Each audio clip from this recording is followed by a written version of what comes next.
নমস্কাৰ। দেওবাৰ বুলি ওলাই গ'লোঁ আবেলি গান্ধী মণ্ডপৰ ফালে। বহুত দিন যোৱা নাছিলোঁ।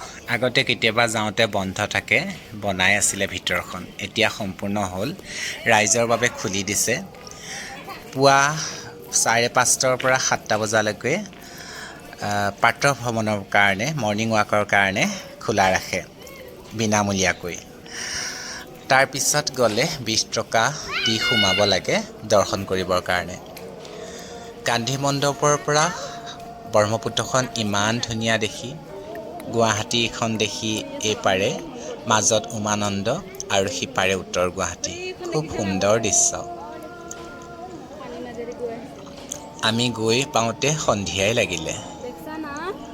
বাহিৰত এখন সুন্দৰ পাৰ্ক আছে, ভিতৰত এটা মিউজিয়ামত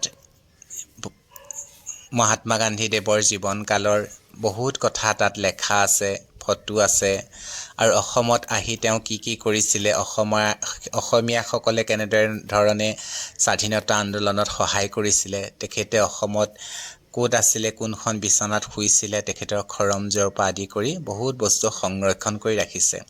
আপোনালোকেও কেতিয়াবা যাবচোন, চাই আহিব, খুব ভাল পাব।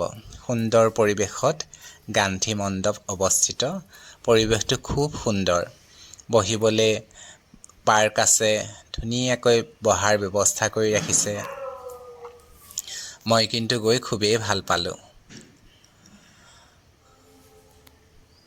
ধন্যবাদ জনাইছোঁ।